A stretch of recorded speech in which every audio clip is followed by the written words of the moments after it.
अपने घर का सामान बदलें। हमें उनसे बिज़नेस की भी बात ना करें, अगर हम केवल उनसे ये बोलें कि आप अपने परिवार का जो खाने-पीने की चीज़ें हैं वो बदल लें, तो ऐसा हो ही नहीं सकता कि 2 से 3 हज़ार का किसी के घर में ना लगे। उन्होंने एक बहुत आसान सी कैलकुलेशन बताई थी। सर ने बोला था कि अगर हम एक उद्देश्य बना लें, चाहे वो हम 1 साल में पूरा करें, 2 साल में पूरा करें या 3 साल में पूरा करें, वो हमारे ऊपर निर्भर करता है कि भई हमें 1000 लोगों तक तो पहुँचना है। चाहे कोई जाए या ना जाए, खुद का अपना लक्ष्य होना चाहिए। अगर वो केवल खुद का भी लक्ष्य बनाए, तो आंसू सर मुझे दिख पा रहे हैं। सर अगर हर एक व्यक्ति 2000 का सामान भी ले, तो 2000 का सामान में 1000 पीवी तो बनता है बिल्कुल आसानी से। जी, आंटी। जी। तो उन सर ने बहुत अच्छी और सिंपल साधारण सी कैलकुलेशन बताई थी कि अगर हमारी जानकारी देने से 1000 व्यक्ति अपने घर की कुछ चीज़ें बदल लेते हैं और हर व्यक्ति अगर 2000 की भी खरीदारी करता है, एक मिनिमम एवरेज उन्होंने बताई थी, तो 1000 लोग अगर 1-1 हज़ार ही पीवी करेंगे तो 10 लाख पीवी बनता है। और 10 लाख पीवी का मतलब है पर्ल, और पर्ल की इनकम होती है 50,000 से लेके 80,000 के बीच में। तो और ये इतना सिंपल साधारण सा लक्ष्य है कि जिसमें और ऐसा नहीं है कि जो 1000 लोग हमारे साथ आएँगे, कि भई वो 2000 का ही लेंगे। हो सकता है किसी के घर में 2000 का न्यूट्रिशन ही ले लें और उन 1000 लोगों में से डायमंड क्लब भी आएँगे, डबल डायमंड भी आएँगे, 2500 वो सभी आएँगे। लेकिन सबसे पहले हमें किसी भी व्यक्ति को घर के प्रोडक्ट यूज़ से जोड़ना है। क्योंकि आदरणीय टीसी सर क्या बोलते हैं कि बिज़नेस किसी व्यक्ति को कब समझ में आता है, जब उसे प्रोडक्ट की आदत लग जाए। और अच्छी आदत लगाने में थोड़ा-सा एफर्ट लगाना पड़ता है, गलत आदतें तो पहले से ही हमारे साथ है। तो अगर हर व्यक्ति ये लक्ष्य बना कर चले कि मुझे इतने परिवारों को स्वस्थ रखना है,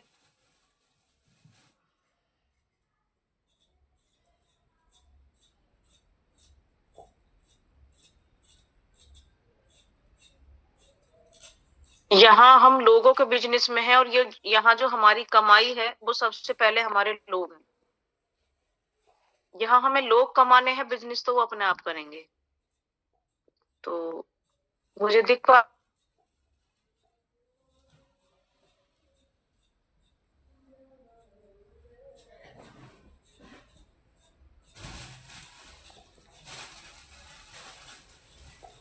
जी, बहुत-बहुत सभी का धन्यवाद।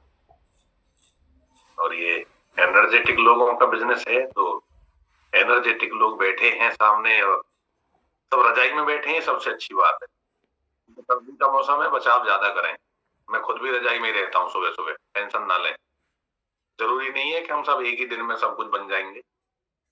कुछ हमारे परिवार के ऐसे जाबाज़ साथी भी हैं जो अपने घर के काम में लगे हुए हैं और कुछ साथी रज़ाई में हैं, तो मैं सबका स्वागत करता हूँ।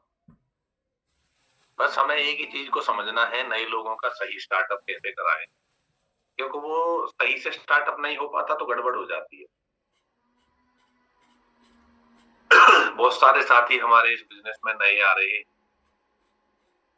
तो उनका सही से स्टार्टअप कराना क्यों ज़रूरी है, कल मैं किसी साथी से मिला और मुझे पता चला कि हम सही से स्टार्टअप क्यों नहीं लोगों का करा पा रहे हैं। वो तो मैं आपको प्रैक्टिकली एग्ज़ाम्पल देने की कोशिश करूँगा जिससे आप समझ पाएँ।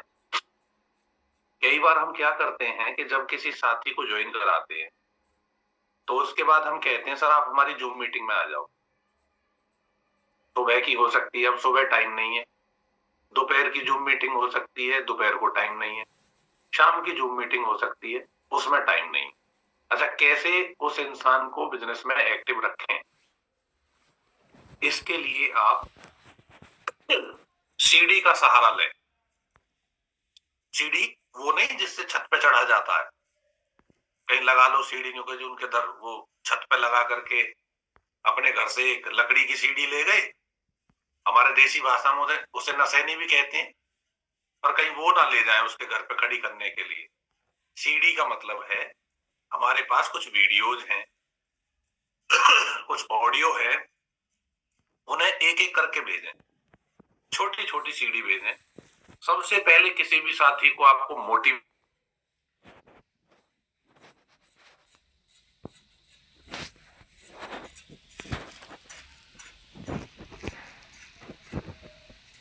टोपी शर्मा जी की एक 10 मिनट की वीडियो आती है, वो भेज सकते हैं, आरसीएम क्यों करें।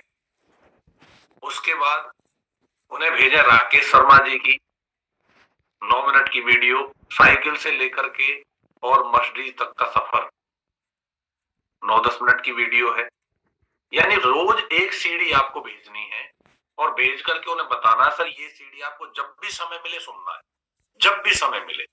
ऐसा नहीं है कि दोपहर को 1 बजे, फिर उसके बाद उन्हें पूरे दिन सुनने, जब भी वो सुन ले, शाम को एक बार कॉल जरूर करनी, सर आपने वो सीडी सुनी क्या।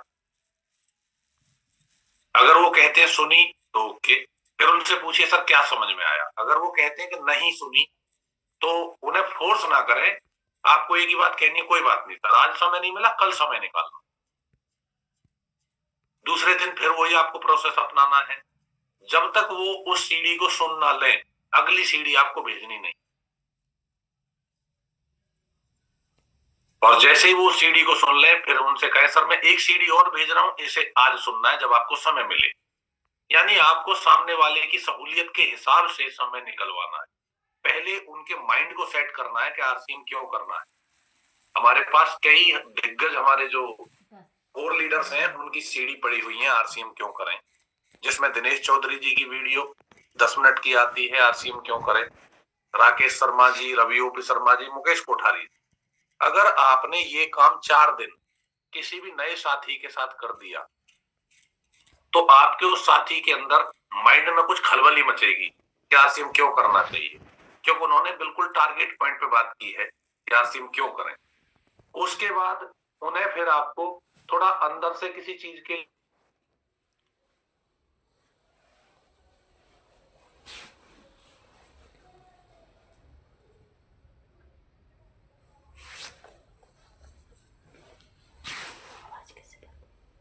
छेलो तुम, उसमें कुछ ना कुछ ऐसा दम है जिसे सुन करके सामने वाला आदमी हिल जाता है। उसके बाद आपको उसे एजुकेट करना है, पहले मोटिवेट, उसके बाद एजुकेट। आप शुरू में ही किसी को सीडी भेज करके कह देते लिस्ट बना लो, उसे लिस्ट बनाने के लिए आप तैयार तो करें कि वो लिस्ट क्यों बनाए। पहले उसे मोटिवेट करना पड़ेगा, बार बार मोटिवेशन चाहिए उस नए आदमी को कि हाँ मैं कर सकता हूं, मेरे ये सपने हैं। तो इस तरह से कुछ बंच हैं जो मैंने भेज भी रखे हैं, मैं भेज भी दूंगा, ग्रुप में शेयर कर दूंगा। उन सबको अपने पास नोट कर लेना कि कौन कौन सी सीडी रोज भेजनी है। और इस तरह से जब आप समझेंगे कि नया आदमी खुद ही जूम मीटिंग का हिस्सा बनना शुरू हो जाएगा, क्योंकि उसे इंटरेस्ट आना शुरू हो जाएगा कि मैं आरसीएम क्यों करूं। पहले उसका इंटरेस्ट पैदा कराइए। हम यहाँ लोगों का इंटरेस्ट ही पैदा नहीं करा पाते और फिर कहते हैं सर वो तो चल नहीं रहा। सर 2000 रुपए का सामान खरीद करके किसी को आरसीएम समझ में नहीं आता, मुझे भी नहीं आया था और आप में से भी किसी साथी को नहीं आएगा, क्योंकि आरसीएम सबसे पहले अंदर से चलता है। जब उस आदमी के अंदर से आरसीएम चलेगा तो वो खुद ही स्कूल जाने के लिए तैयार हो जाएगा। जैसे मैं अपने स्कूल जाता था तो मुझे वहां लड्डू और टॉफी मिलती थी, तो आप भी उन बच्चों को लड्डू और टॉफी वाले मोड में लाओ तो सही कि वो क्यों करें। पहले उन्हें तैयार कीजिए। हमारे बीच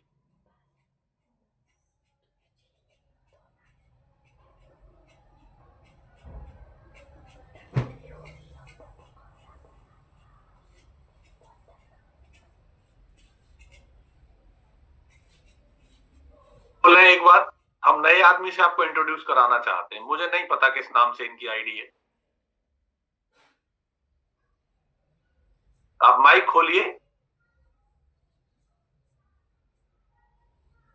ये भैया शायद हर्षित हैं, अभी किसकी टीम से मुझे ये भी नहीं पता, लेकिन हाँ मैं ये जरूर जानता हूं कि जब ये खाना बनाते बनाते या अपने जी बहन जी सर मैं हर्षित की मम्मी बोल रही हूँ। कहाँ से बात कर रहे हैं आप? जेवर से। जेवर से? किसने जेवर से आंसू आशु भैया। आशु भैया, चलो बहुत बढ़िया जी। हाँ आप जेवर इसे से। रोज, हाँ जी। आप रोज अपना काम करते रहते हो और आप इसे सुनते भी रहते हो, ऐसा क्या समझ में आता है आपको? हमें बहुत ये समझ में आता है, ये जान करनी चाहिए या काम करना चाहिए, आगे को हमें बढ़ना चाहिए अंकल राजन। तो थोड़ी समझ में भी आता है, थोड़ी नहीं आता है। कोई बात नहीं, थोड़ा थोड़ा आ रहा है ना, इसका हाँ मतलब आ है रहा है। अगले दिन जब आप आए होंगे तो आपको कुछ भी पता नहीं चला होगा, लेकिन धीरे बहुत धीरे हाँ हाँ आपकी जब आए थे जब सर जी अच्छा भी लगा था बहुत, और फिर आगे को हम सोच रहे हैं कि करें।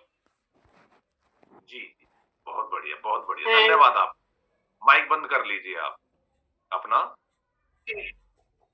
जी सर जी। तो मैंने एक नए आदमी से इसलिए आपको इंट्रोड्यूस कराने का सोचा है कि पहले उनकी दिलचस्पी पैदा हुई कि इस मीटिंग को सुने, शायद हो सकता है हमारे लिए कुछ अच्छा। माइक बंद कर लीजिए बहन जी। जी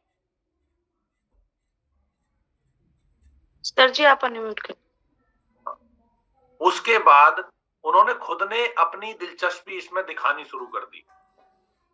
नए आदमी के लिए बात कर रहा था मैं, वो बिल्कुल नए हैं, उन्हें कुछ बिजनेस के बारे में नहीं पता, लेकिन पहले दिलचस्पी तो हो, वो तो पैदा करो आप किसी में। हम क्या करते हैं सर, वो शाम की ना 8:30 बजे की जूम मीटिंग है, उसे ऑर्डर कर देते हैं। भैया ऑर्डर मत करो, पहले उसे खुश करो। और आज वेदपाल जी ने एक बहुत बढ़िया क्लिप डाल रखी थी, बहुत बढ़िया, मुझे बहुत अच्छी लगी कि मतलब बिजनेस नंबर गेम नहीं है, बिजनेस लोग हैं हमारे। क्या हम लोगों से उतना प्यार करते हैं? क्या हम लोगों की उतनी देखभाल करते हैं? क्या हम लोगों के बारे में उतना ख्याल रखते हैं? क्या वो हमारी बातों को सुनकर के खुश होते हैं?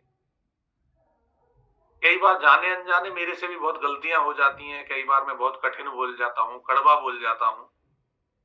मैं तो अपनी बात को कई बार बाद में फील करता हूँ कि सर मैंने शायद कुछ ज्यादा गलत बोल दिया होगा, पर मेरी इंटेंशन वो नहीं थी कि मैं किसी को दिल को ठेस पहुंचाऊं।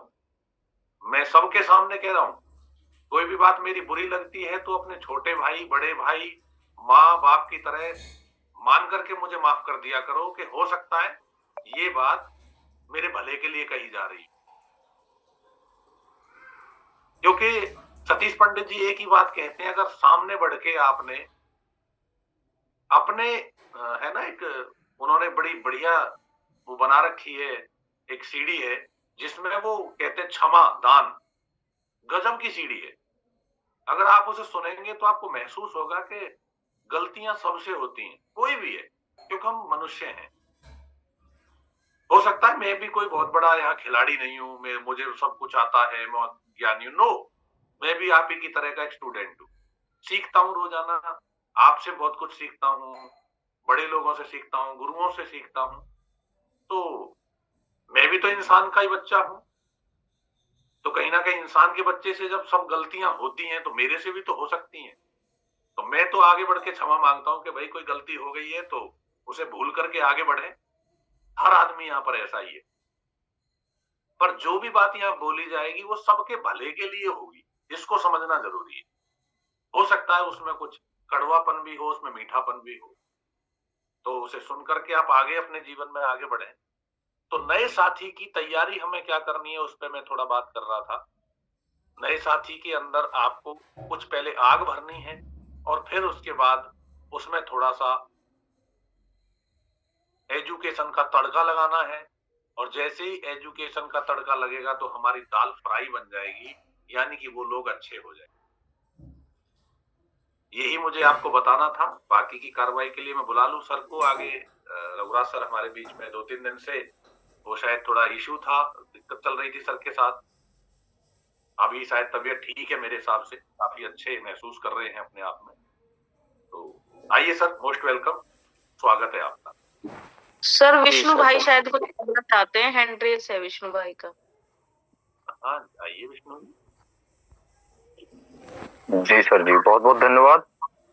सर मैं एक बात बताना चाहता हूँ कि आज हामदपुर पिकअप सेंटर पर वीकली मीटिंग है जो साथी इधर साइड के हैं तो सभी साथी 10:30 बजे समय से पहुंचे। मुझे यही बताना था सर।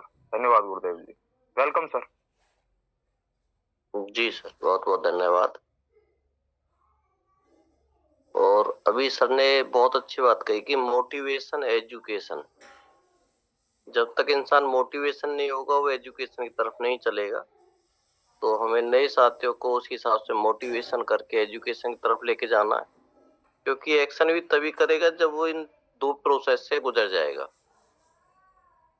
और पूनम जी ने एक स्टार्टअप किया था कि हमें एक मिशन बना के काम करना है, पर वो बड़ा मिशन जब पूरा होगा जब हम छोटे छोटे डेली कदम उठाएंगे। 1000 तक तब पहुंच पाएंगे यदि कोई इंसान पर डे 3 से 5 लोगों तक पहुंचने का एक टारगेट लेगा। कम से कम 3 से 5 लोग पर डे, यानी कि 5 परिवारों का पर डे वो लेगा, तो 1000 परिवार तक वो 1 साल में आराम से पहुंच जाएगा। और वो भी यूजर के रूप में अगर वो निकलेगा तो उसमें हो ही नहीं सकता कि वो 1 साल में टेक्निकल अचीवर ना बने, क्योंकि इतने परिवार तक पहुंचने में कितनी ज्वाइनिंग आ जाएंगे उसे खुद भी पता नहीं चलेगा। और पूनम जी ने रात एक जो जूम मीटिंग हो रही थी तो उस पे उन्होंने जो ज्यादा बात करी थी वो थी टेक्निकल मीट में जो सुरेंद्र वंश जी का जो प्रोग्राम रहा, और उन्होंने इमोशन से जोड़ा था कि भाई हमें आरसीएम क्यों करना चाहिए। हर आदमी की जिंदगी में कुछ ना कुछ कमी रहती है, उसको किसी ने कुछ ना कुछ बोला होता है कि तेरे बस की कुछ नहीं है, या ऐसा है या ऐसा है। जब तक उसके अंदर कुछ किसी की लगेगी नहीं वो इस बिजनेस को शायद इतना सीरियस नहीं करेगा। इसलिए सबसे पहले उस कारण को पैदा करो जो कारण आपको टिकने ना दे, रुकने ना दे, कैसे भी हालात आ जाए पर आपको झुकने ना दे। क्योंकि लोग ज्यादातर आरसीएम बिजनेस में हालातों के आगे झुक जाते हैं, रुक जाते हैं। जैसे ही हालात थोड़े बहुत खराब होते हैं तो सबसे पहले वो कुछ नहीं करते, आरसीएम को छोड़ते हैं, बाकी किसी को नहीं छोड़ते। और जो इंसान हालातों के आगे झुक जाता है वो कभी बड़ा लीडर नहीं बन पाता। इसलिए अपने हालातों के आगे ना झुकें। यदि आप एक बड़े लीडर बनना चाहते हैं तो सबसे पहले हालातों के आगे खड़ा होना सीखें। जिस इंसान ने संघर्ष किया है वो ही बना है। संघर्ष किसके जीवन में नहीं है, हालात किसके खराब नहीं है, सबके हालात खराब है। किसी के भी इंसान के हालात कभी भी ठीक नहीं होते, चाहे वो किसी का गरीबी के हालात है, चाहे किसी के परिवार के हालात है, चाहे किसी के शरीर के साथ हालात है, हमेशा कोई ना कोई। क्योंकि अगर हम इस बिजनेस में आरसीएम में आए हैं तो केवल अपने हालातों को सुधारने के लिए आए हैं, और इनको सुधारने के लिए पहले आपको खड़ा होना होगा कि चाहे कैसी भी परिस्थिति आए पर मैं आरसीएम बिजनेस को रोजाना करूं। क्योंकि कई बार क्या होता है, सोचते हैं आज थोड़ी दिक्कत है कल करेंगे, आज थोड़ी दिक्कत है कल करेंगे, और ऐसे करते करते कई दिन का गैप हो जाता है। उसके बाद फिर उसका मन नहीं करता। जैसे कोई ड्यूटी वाला 2-4 दिन छुट्टी कर ले, उसके बाद एक छुट्टी वो और करता है कि चलो आज और कर लेते हैं। क्योंकि जो आलस उसके अंदर आ जाता है वो आलस उससे और एक छुट्टी करवा लेता है। जैसे अभी बच्चों की छुट्टी पड़ी हुई है तो उन्हें देखना जिस दिन स्कूल खुलेंगे उनको कैसे उठा के तैयार करना पड़ेगा, कैसे स्कूल भेजना पड़ेगा, क्योंकि उनको आदत पड़ गई छुट्टी की। ऐसे ही आरसीएम में बहुत सारे लोगों को फील्ड से छुट्टी करने की आदत पड़ जाती है, और फिर जब उन्हें बोला जाता है कि आप फील्ड में जाइए तो एक ही बात कहते हैं, सर मैं फील्ड में तो चला जाऊं पर मेरी ये समझ नहीं आ रहा मैं जाऊं कहाँ, कैसे काम करूं। क्योंकि वो डेली नहीं कर रहा इसलिए उसे नहीं पता। और जो इंसान डेली फील्ड में निकलता है वो कभी ये नहीं पूछता कि आज कहाँ जाऊं। उसे आदत पड़ गई है अपने काम को रूटीन में करने की। तो सबसे पहले आप अपनी एक आदत डालें रोजाना फील्ड में निकलने की। अगर वो आपने आदत डाली, जभी तो आप 5 परिवार से मिलोगे, तभी तो आप उन्हें स्वास्थ्य के प्रति जागरूक करोगे, तभी तो आप उनकी किचन बदलवाओगे कि बाजार से नहीं आरसीएम से स्टार्ट करो। और 5 परिवारों की रोज बदलवानी है तो कम से कम 10 से 15 परिवारों से मिलना पड़ेगा। और 10 से 15 परिवारों से मिलना कोई ज्यादा बड़ी बात नहीं है यदि कोई फुल टाइम आरसीएम कर रहा है। और यहाँ पे मोस्टली साथी ऐसे हैं, लगभग 80% जो फुल टाइम कर रहे हैं। और उसके बाद भी अगर वो 5 परिवारों से नहीं मिल रहे हैं, मत करो उन्हें ज्वाइन, उन्हें आप राशन से जोड़ दो। अगर कोई ज्वाइन नहीं करेगा तो आपकी आईडी से ले सकता है, चाहे वो कितना भी हो। तो अपने एक लीडरशिप पैदा करिए। अपने हालातों को सुधारने के लिए पहले खुद को इस बिजनेस में टिकाओ, मजबूती के साथ आगे बढ़ो। और सर ने आज जो सीडी बताई हैं मोटिवेशन एजुकेशन, वो सर ग्रुप में डाल देंगे। और जिस तरह पूनम जी ने टेक्निकल मीट के बारे में, सुरेंद्र वत्स जी के बारे में, जो हमारे डायमंड हैं डॉक्टर सुरेंद्र वत्स जी, उनकी ट्रेनिंग तो वास्तव में ही लाजवाब थी। उन्होंने कुछ कारण भी पैदा करवाए, कुछ बदलाव भी करवाए, क्योंकि हर इंसान कामयाब तो होना चाहता है, पर वो अपने आप को जैसे ये बिजनेस चाहता है ऐसे काम नहीं करता। कुछ लोग, बहुत सारे लोगों ने 1 जनवरी को वादा किया था कि ये करेंगे वो करेंगे, पर 2 दिन के बाद उन्होंने वादा तोड़ दिया। अब वो फिर अपने वही 2025 वाले में आ गए हैं। 2026 तो पता नहीं, एक कैलेंडर में बदला है पर आदत में नहीं बदला। तो इसलिए अपने अंदर 2026 का वो इंसान पैदा करिए जो कम से कम रॉयल्टी के मुकाम पे तो जाए। जो लोग रॉयल्टी के नजदीक है वो कम से कम टेक्निकल तो जाए। एक बिगनर भी 2026 में रॉयल्टी अचीवर आराम से बन सकता है यदि वो रोजाना 5 लोगों से मिल ले, मात्र 5 लोगों से।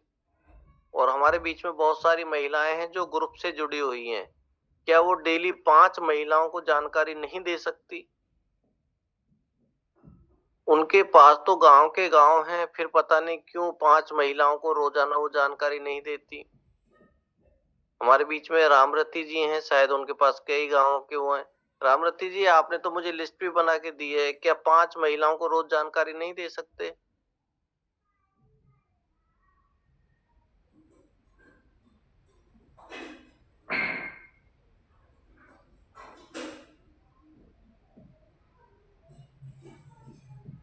शायद वो अनम्यूट नहीं कर पा रहे हैं। तो मैं तो ये कहूंगा आप लोगों से कि जब हम आरसीएम में आ ही गए हैं तो आरसीएम को शिद्दत से करें, 100% करें और एक योद्धा के रूप में करें, ना कि एक सैनिक के रूप में। क्योंकि सैनिक और योद्धा में फर्क होता है। योद्धा वो होता है जो कभी हार ना माने, सैनिक तो कभी भग सकते हैं। और ये भी एक अपने आप से युद्ध है, गरीबी के प्रति युद्ध है, हालातों के प्रति युद्ध है। और योद्धा जब युद्ध में उतरता है तो वो अपने विजय के लिए उतरता है, ना कि ये कि मुझे हार के आना है। तो हम सब इस युद्ध में उतर चुके हैं और ऐसा युद्ध करिए कि लोग कहे कि हाँ वास्तव में ये योद्धा था। जी रामरती जी बोलिए, अनम्यूट हो गए आप। नेटवर्क चले जा सर जी। 20 रुपए के लिए आओ, घर तेने करके नेटवर्क तो 20 रुपया में आ जाओ।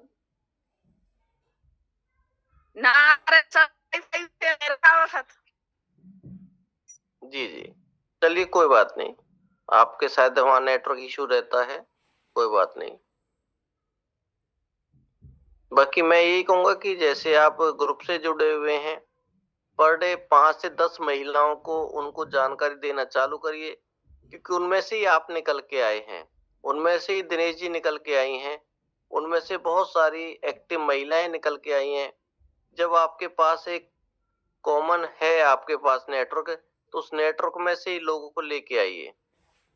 और यदि आपने लाना चालू कर दिया तो आप जो कामयाबी बहुत दिनों में सोच रहे हैं कि इतने दिनों में आएगी, वो बहुत 2-3 महीने में ही आपके पास आ जाएगी। जैसे डॉक्टर साहब ने बताया था कि जी मेरे पास 600 LIC के वो हैं, तो डॉक्टर साहब रोजाना कम से कम 10 LIC वालों से मिलवा दो। आपके साथ कुशल पाल सर आपके पास साथ लग सकते हैं। तो इस तरह हम, हमारे पास जो नेटवर्क है, उस नेटवर्क के साथ हमें लगना होगा। ये देखें कि साथी के पास कितनी संख्या में नेटवर्क है, उस साथी को उठा लें अपने साथ कि चलो जी मुझे मिलवाओ। क्योंकि किसी के पास नेटवर्क नहीं है, किसी के पास फील्ड का वो नहीं है, तो दोनों का अगर मैच मिल जाएगा, जोड़ा बन जाएगा, तो कामयाबी आ जाएगी। तो सबसे पहले हमें ये काम भी करना है कि नए साथी बहुत जल्दी 10-20 लोगों से मिलवा देते हैं। जैसे कल विष्णु जी ने और शिवदास जी ने बहुत अच्छा काम करा है। एकदम से जैसे RCM स्टार में ज्वाइनिंग का वो डल रहा था, तो विष्णु जी ने कल शायद 6 या 7 ज्वाइनिंग डाली है। विष्णु जी कल क्या ज्वाइनिंग चढ़ाई है? सर 6 ज्वाइनिंग चढ़ा चुका हूँ, अभी 2 ज्वाइनिंग पेंडिंग में है, वो आज चढ़ा दूंगा अभी थोड़ी देर में। बहुत बढ़िया। अब हमारे पास नए 8 लोग आए हैं। तो सुरेंद्र वंश जी ने एक बात बताई थी कि ये काम अब रॉयल्टी और टेक्निकल अचीवर को करना है कि उन 8 लोगों का डाटा अपने पास लिखना है, एक रजिस्टर बनाना है, और उस रजिस्टर में उनका नाम, फोन नंबर, कहाँ से हैं, कब ज्वाइनिंग हुई, और हमें उन लोगों का लगातार फॉलोअप रखना है। क्योंकि आपका काम ज्वाइनिंग करने का है, रॉयल्टी टेक्निकल अचीवर का फॉलोअप का। यदि ये प्रोसेस हम अपनाएंगे तो हमारी टीम में कभी भी जीरो नहीं रहेगी। और हमें एक वादा करना है, चाहे ज्वाइनिंग हम कम लगाएं, पर हमारी जो आईडी है उस पर जीरो ना रहे। किसी भी साथी की, नए साथी की, उसकी खरीदारी लगातार करवाते रहें। क्योंकि 5-7 महीने वो लगातार खरीदारी करेगा, उसके बाद उसको लत लग जाएगी RCM के सामान की।